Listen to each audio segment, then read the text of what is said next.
মাননীয় প্রধানমন্ত্রীর শেখ হাসিনার এই ভয়েসটি শুনুন। একটা দলকে শেষ করে দেওয়া কি এত সোজা?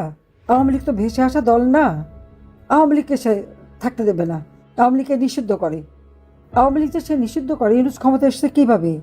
জনগণের ভোটে নির্বাচিত হয়ে এসেছে, জনগণের ম্যান্ডেট নিয়ে এসেছে, তা তো না। কীভাবে এসেছে সেটা নিজেই বলে দিয়েছে।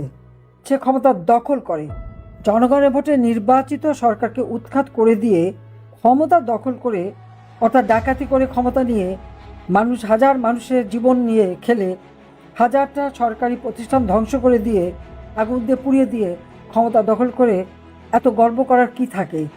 সে তো রীতিমতো ডাকাতি করেছে, আর এখন মানুষের জীবনগুলি কেড়ে নিচ্ছে। আমি তো মনে করি ডক্টর মোহাম্মদ ইউনূসের বাংলাদেশের জনগণের কাছে ক্ষমা চাওয়া উচিত। বিদেশি অর্থায়নের পৃষ্ঠপোষকতা এভাবে অর্থ ব্যয় করে সে যে এইভাবে মানুষগুলির জীবন কেড়ে নিচ্ছে, একটা দেশকে ধ্বংস করে দিয়েছে, যে দেশটা অর্থনৈতিক উন্নয়নশীল দেশ হিসেবে মর্যাদা পেয়েছে, দক্ষিণ এশিয়ায় শক্তিশালী অর্থনৈতিক দেশ হিসেবে দ্বিতীয় স্থান অধিকার করেছিল, সেই দেশটাকে ধ্বংস করার কি অধিকার ইউনূসের আছে?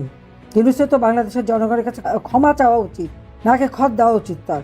কারণ সে এ পর্যন্ত, অন্তত আমার হিসেবে, আমাদের 4577টা ইউনিয়ন এবং তারপর ওয়ার্ড 8000 বেশি, এখানে যদি আমরা হিসাব করি, এমন কোনো ওয়ার্ড না, ইউনিয়ন নাই আওয়ামী লীগের নেতাকর্মী, মুক্তিযোদ্ধা তাদের উপর জুলুম অত্যাচার না করেছে। বাড়ি ঘর, ব্যবসা প্রতিষ্ঠান, একেবারে গরুর খামার, মুরগির খামার, হাঁস মুরগির খামার সব ধ্বংস করে দিয়েছে, ইন্ডাস্ট্রি পুড়িয়েছে, কোভিড হাসপাতাল পেয়েছে, কিনা করেছে সে।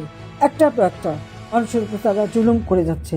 কাজে এই যে জুলুম তারা করেছে, এবং এই যে আওয়ামী লীগেরই প্রায় 10,000 নেতাকর্মী হয় তাদের আগুন দিয়ে পুড়িয়েছে, হত্যা করেছে, লাশ গুম করে দিয়েছে। আমরা তো তাদের খবরও অনেকে পাই না। লাশ ভেসে ভেসে গেছে নদী দিয়ে, পুকুরে লাশ, জঙ্গলে লাশ, ঘরে লাশ। এই তো বাংলাদেশের অবস্থা। এর জন্য তো ইউনূসকে ক্ষমা চাইতে হবে। ক্ষমা চাইতে হবে এই কারণে যে সে মানুষ হত্যা করে, রাষ্ট্রীয় সম্পদ ধ্বংস করে, অগ্নি সন্ত্রাস করে তারপরে সে ক্ষমতা দখল করেছে।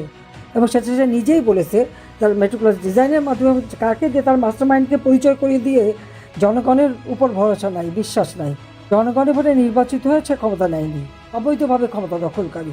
কাজে সে যে একটা নির্বাচিত সরকারকে মেট্রিকুলার ডিজাইন করে উৎখাত করেছে এবং তারপর ক্ষমতা দখল করেছে, অর্থাৎ জনগণের অধিকার কেড়ে নিয়েছে, জনগণের ম্যান্ডেট যাদের আছে তাদেরকে উৎখাত করে নিজে ক্ষমতা দখল করেছে। এই জন্য তো ডক্টর মোহাম্মদ ইউনূসের জনগণ